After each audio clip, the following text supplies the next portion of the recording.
right back down. We're all here together, and we're all moving towards pleasure, except when something gets in the way. Some shade comes and blocks the sun from the plant. What happens to the plant that needs sun? What happens? It does not thrive. Disease forms on the leaves. Parasites take over the plant, and the plant dies prematurely. How are you any different? What is so special about you that makes you think that if you allow something to get between you and the sun, you and your needs for pleasure, that you won't shrivel the fuck up and die as well? Why do you think you're so special that you should avoid that same process that the rest of the planet goes through?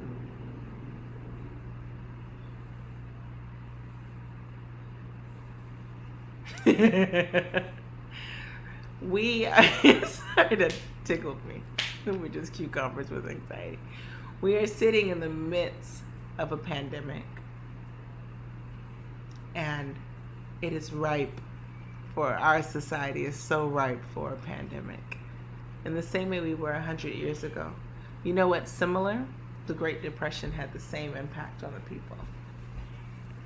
The Great Depression had the same impact on the people that we're living in right now. My grandmother was born at the height of the Spanish flu. It's the same thing. There was no access to pleasure. There was hunger. There was anxiety. There was stress. There was newly freed slaves with nothing, enslaved people with nothing to have access to, no food, no shelter. There was chaos, and we were acting like it was okay. There's chaos now, and we're acting like it's okay, because eventually we're going to be able to buy a house on a planet we can't own. We're focusing on the wrong things. We're focusing on, at the same time, trying to tear down a system that says we ain't worth shit. We are also simultaneously trying to uphold the system by fitting in. Make it make sense. Make it make sense. And I want all the joys of capitalism. I want all the joys of capitalism, but I don't want to suffer from racism. Well, the two systems go hand in hand. I want all the joys and pleasures of capitalism, but I would like not to experience misogyny and sexism. How sway? They go hand in hand. They're the same. It's a tree with different branches. And the one thing it has in common, this whole tree, this avatar-ass tree, the one thing it has in common is that it must remove you from your body to be successful. It has to. Because if you discover that pleasure lives inside of you, it can't sell you shit. What can it sell you? If you can be just as happy dancing naked in the woods as you can be in Louboutins in the club, then what can we pimp you for?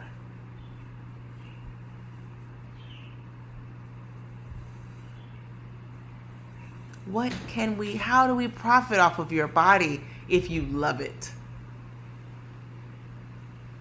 How do we tell you that you need to spend money, you need to work for nothing, barely get by, and then on top of that spend money to look a way that I say you should look if you found that you are happy without anyone gazing?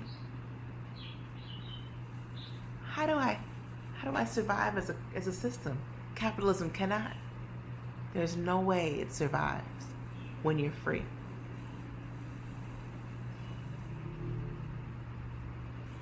There's no way it survives when you're free.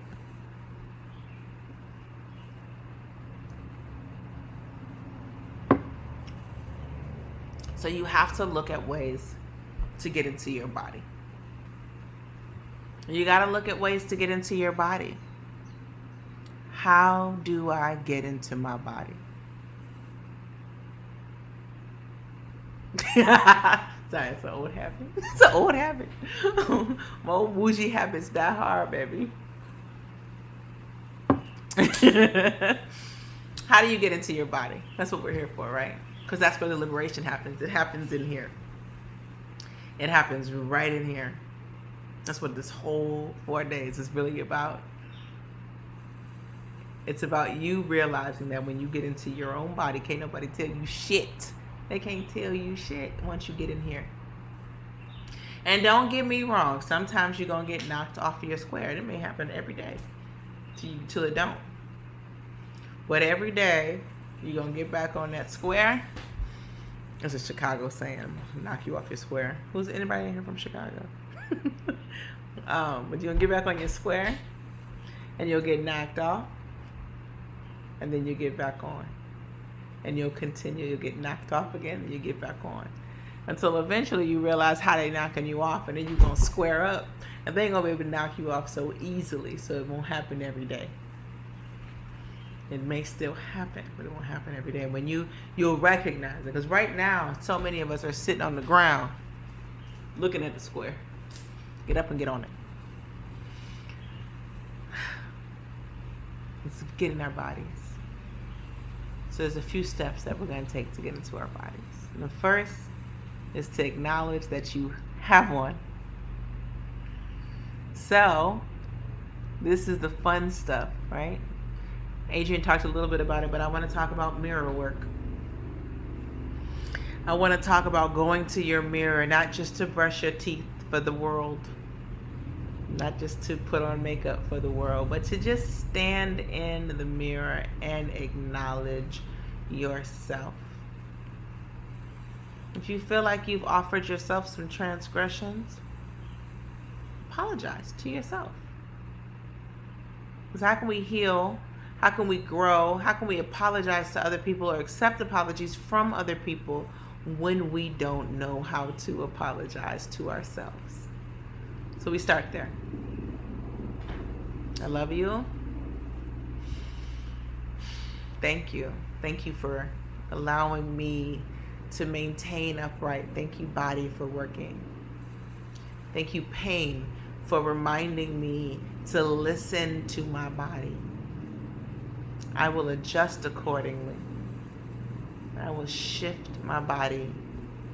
I will work my body. I will heal my body. If I do not like the pain, I hear you. I hear you speaking to me, and I thank you for reminding me. Just because you don't like something don't mean it's good or bad. It is. It is. Right? I had to learn that with my period in a long time with bad cramps. Honestly, when I started realizing that, it's just a reminder for me to sit my ass down somewhere. It's a reminder for me to have an orgasm. It's a reminder for me to drink more water. It's a reminder for me to not have so much sugar the week of the new moon. Whatever the reminder is. And then the cramps subsided. It's like having a baby cry and being like, well, I don't know why you're crying. Well, figure it out. That's embodiment, coming into the body. So standing in the mirror, I'm thanking myself. I'm honoring myself. I'm looking at myself. I am digesting the words. I don't like those stretch marks. Why don't you like those stretch marks? How come? Why they even got a name? Stretch marks. Who came up with that name? And why stretch marks bad? Who said they were bad?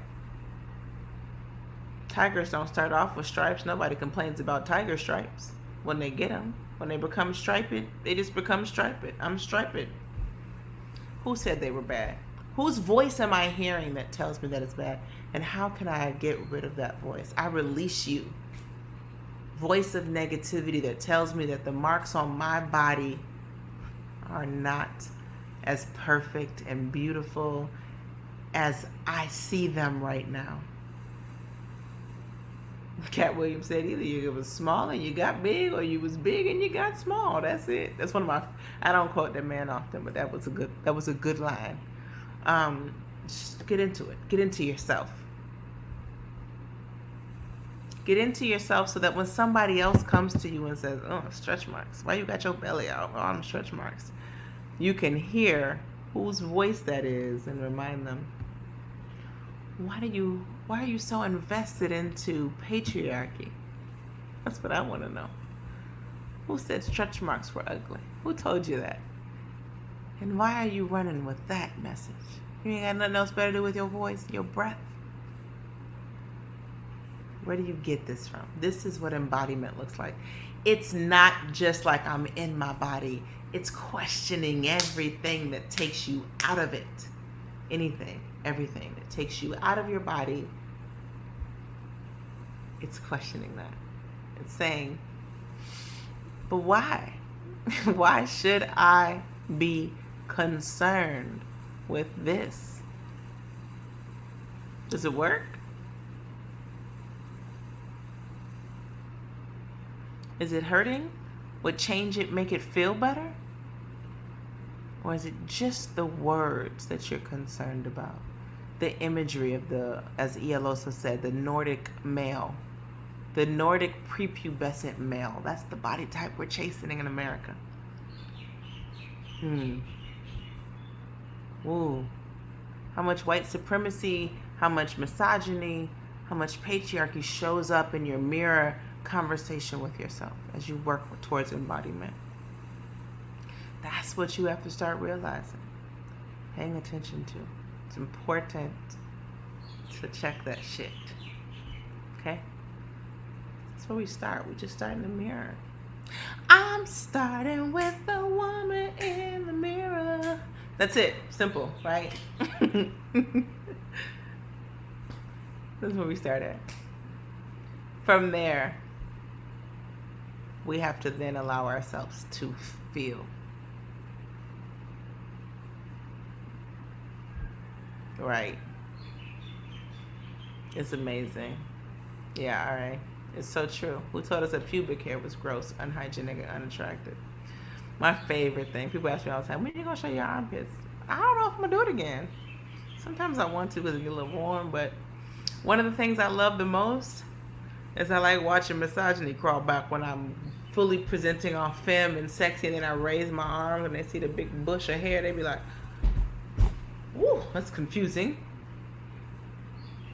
My dick isn't hard anymore." Good. I wasn't here for your dick. That's not why I'm here. I'm pleasing to the eye. I know that. I'm beautiful. That has nothing to do with you and your sex. I'm not here to turn you on. That's where we get it twisted. We center the sex of somebody we don't give a fuck about. We don't give any cares about these strangers. We center them. Let me shave my. I don't want to go out with my legs shaved. I want, I do touch, and I get women that get on the table all the time, and they say, "Ooh, sorry, I ain't shaved. My legs a little prickly." What? Oh, I don't. That's fine. That's fine. It's okay. But we have this concept, right? But that's the voices. So, so now we have to get into our bodies and start to feel. And I want to talk about what that looks like, because a lot of times it's challenging, right, to really be into our bodies and really feel what happens. And I'm gonna tell you, if you are not multi-orgasmic, if you cannot meditate yourself into an orgasm, and I want you to be able to, because you should be able to. You should be able to think an orgasm up. I saw a post yesterday on one of the tantra groups I'm in, and it's a whole diatribe about vaginal orgasms and how they weren't real. And these motherfuckers will tell you anything. They will sell you some shit. If somebody tells you vaginal orgasms are not real, run. Earlobe orgasms are real. What are you talking about? Every part of your body is orgasmic if you want it to be. There is not a part of your body that does not have nerve endings that communicate pleasure and pain to the brain.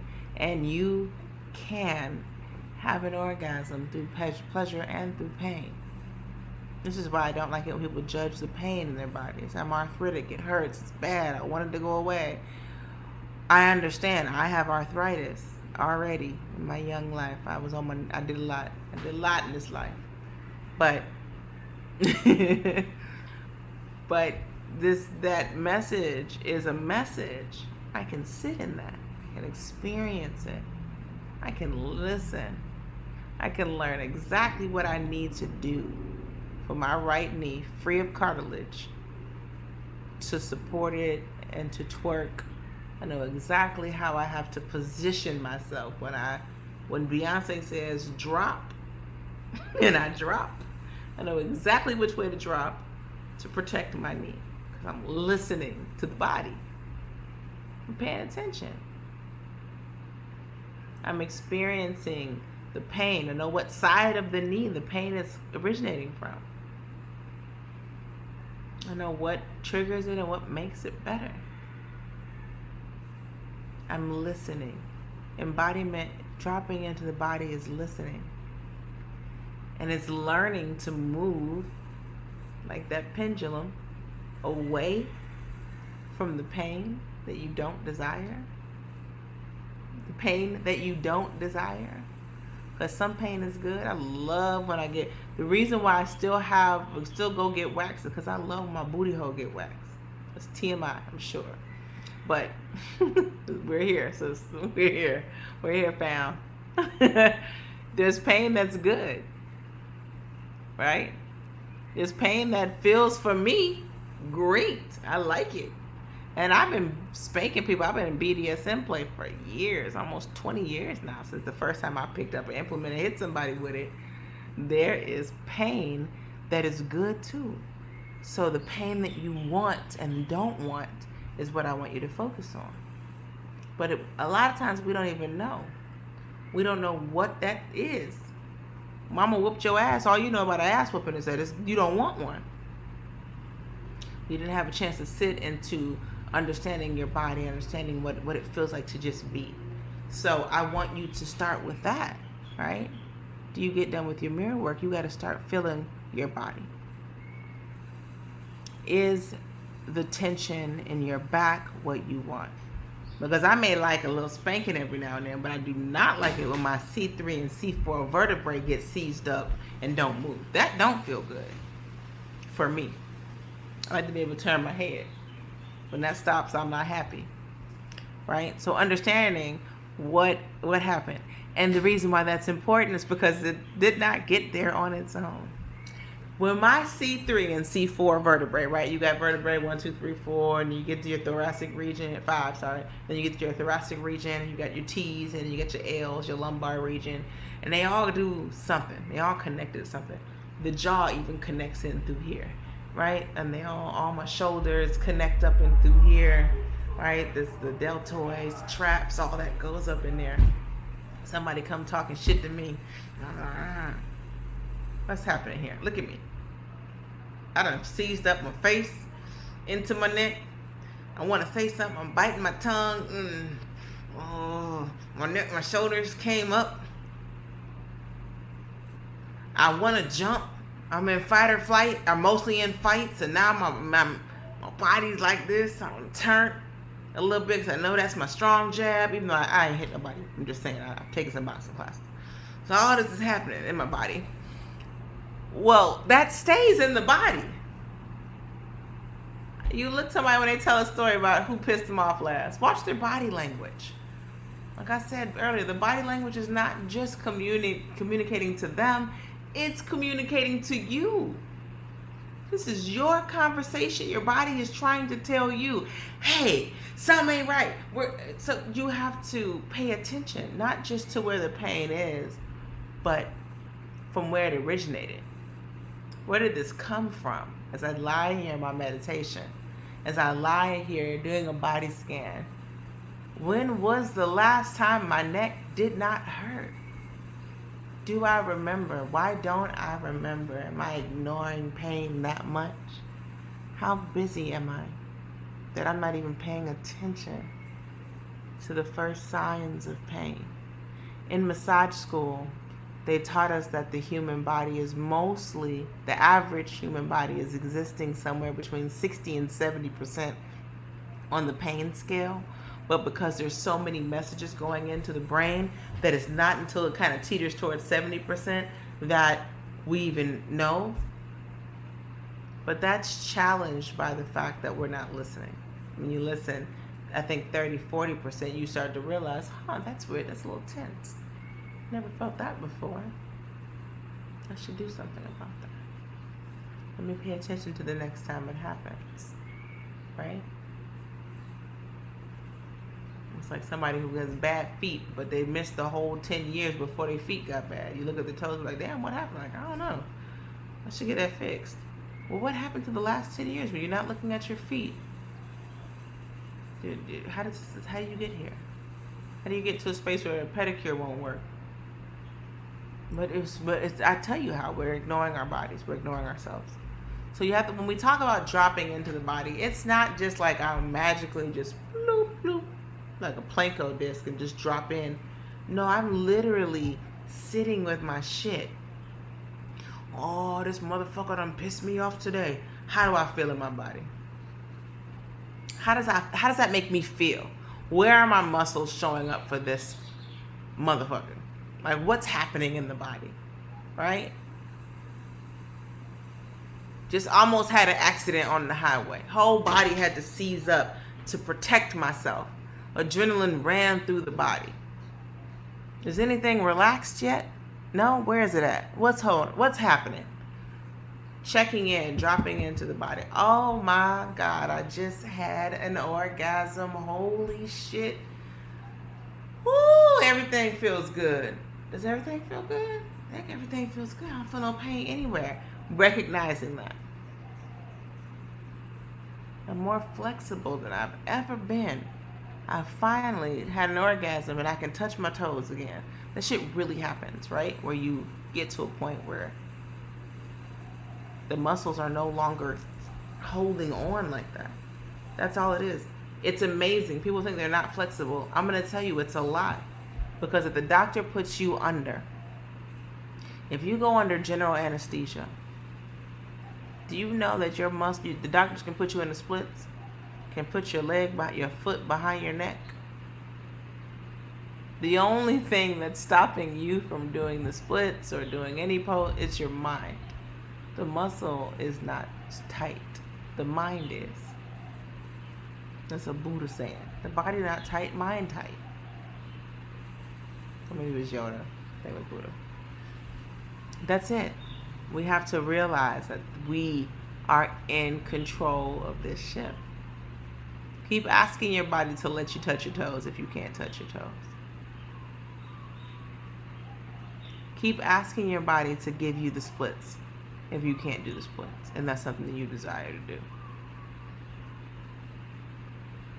You can't. Who said they couldn't twerk at the beginning of the class? Keep asking your body to twerk. I can left cheek, right cheek, and I ain't got no booty. I can't do it for a long period of time, though. So I'm saying I got 30 seconds in me. Everybody know I got 30 seconds of twerking. But you can ask your body to isolate. How does it show up in sex? Well, if I can't communicate to my body, how am I going to? That's why that person, I think it was a woman that wrote it, but that's why that person thinks that there's no vaginal orgasm. So they can't twerk the inside of their vagina. You all sat with me in breath the other day and almost had a vaginal orgasm just moving your breath. Just by breathing. We did it as a group on Tuesday. You can do it. It's there. Ain't nothing stopping it except for the mind. It's an energy. You summon up. The Kundalini energy lives there. You summon it up. You awaken it. Your body is yours. You get to awaken it. Close your eyes. Feel the blood flowing in your right fingertip and your right index finger. Just feel that. Pay attention to nothing but your right index finger right now. Look at it with your eyes closed. See it in your mind. See what it looks like. Feel it fire. Did you feel it? You can do that with the inside of your vaginal walls. You can do that with a penis. Your whole body. One of the things we like to do, take your toes, right? And if you have a partner at home, a friend around, a baby, it's a great fun thing to do with babies. Babies have more control over it. They're gonna get you. The kids gonna get you. Once they figure out how to move shit, they're really excited to move it. Grab your foot. First, before you grab it, ask your partner, or go ahead while you're sitting here. Go ahead and look at your pinky toe and try and wiggle your pinky toe. Just your pinky toe on your right foot. Go ahead and wiggle it. Okay, you got it moving? Great. How many other toes moved? All of them? Cool. Now put your toes in your hands. Grab the first 4 toes and get that pinky toe moving. Don't let the other toes move though. Pinch all 4 of the other ones. It works better when you have somebody hold your toes, because then it's all on you, right? You learn how to isolate parts of your body. That's embodiment. Like, are you connected? Just reconnecting with it. Why? Why would you do any of this? Because if you don't have control over your body, they do. If you don't know what makes you feel good, they're going to tell you what feels good. And guess what they're going to do? They're going to charge you for it. As simple as that. So we start to tear down capitalism from the ground up. That was the question, right? How do I interact with a capitalist society yet maintain my magical independence? That's how. Get to know you. Find out where your pleasure is. Find out where your magic is, and stop letting them sell you something else. Stop letting them package something else up and tell you that that's what pleasure is. Stop letting them tell you what happiness is. Find it in yourself. And then you scale back naturally. It's just a natural occurrence that will happen. You will naturally scale back. You will naturally need less. Someone said in the happy hour they were a bit of a hoarder. You won't hoard anymore. You are hoarding because your root chakra has told you that you need to hold on to things to be valuable in a capitalistic society. But you don't. You don't need to do shit. You're already valuable. You're so fucking valuable that you don't need to do anything else. You are already, what did E.L. Olsen say? You're a black woman. Your presence is your currency. You're already plenty worthy. So nothing that you have around your house means anything. Now, I'm not saying burn everything and be naked and join my commune. Not yet. No, I'm just kidding. We gonna work